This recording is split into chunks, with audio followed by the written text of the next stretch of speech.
Ezekiel 26.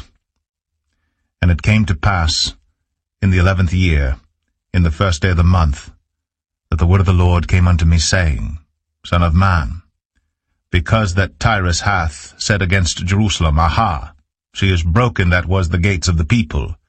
She is turned unto me, I shall be replenished. Now she is laid waste. Therefore thus saith the Lord God, Behold, I am against thee, O Tyrus, and will cause many nations to come up against thee, as the sea causeth his waves to come up.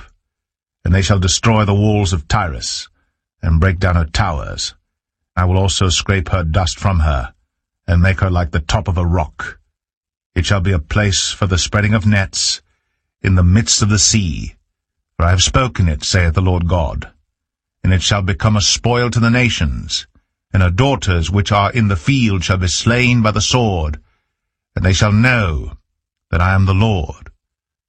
For thus saith the Lord God, Behold, I will bring upon Tyrus Nebuchadrezzar, king of Babylon, a king of kings from the north, with horses and with chariots, and with horsemen and companies and much people. He shall slay with the sword thy daughters in the field, and he shall make a fort against thee, and cast a mount against thee, and lift up the buckler against thee. And he shall set engines of war against thy walls, and with his axes he shall break down thy towers. By reason of the abundance of his horses their dust shall cover thee. Thy walls shall shake at the noise of the horsemen, and of the wheels, and of the chariots, when he shall enter into thy gates, as men enter into a city wherein is made a breach. With the hoofs of his horses shall he tread down all thy streets. He shall slay thy people by the sword, and thy strong garrison shall go down to the ground. And they shall make a spoil of thy riches, and make a prey of thy merchandise. And they shall break down thy walls, and destroy thy pleasant houses, and they shall lay thy stones and thy timber and thy dust in the midst of the water. And I will cause the noise of thy songs to cease, and the sound of thy harp shall be no more heard. And I will make thee like the top of a rock. Thou shalt be a place to spread nets upon. Thou shalt be built no more. For I, the Lord, have spoken it, saith the Lord God. Thus saith the Lord God to Tyrus, Shall not the isles shake at the sound of thy fall, when the wounded cry, when the slaughter is made in the midst of thee? Then all the princes of the sea shall come down from their thrones, and lay away their robes, and put off their broidered garments. They shall clothe themselves with trembling.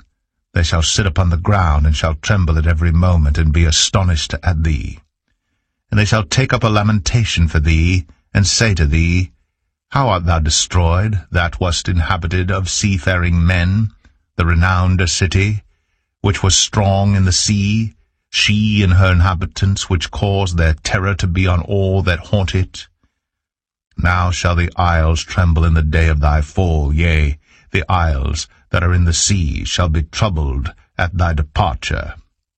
For thus saith the Lord God, When I shall make thee a desolate city like the cities that are not inhabited, when I shall bring up the deep upon thee, and great waters shall cover thee, when I shall bring thee down with them that descend into the pit, with the people of old time, and shall set thee in the low parts of the earth, in places desolate of old, with them that go down to the pit, that thou be not inhabited. And I shall set glory in the land of the living. I will make thee a terror, and thou shalt be no more, though thou be sought for, yet shalt thou never be found again, saith the Lord God.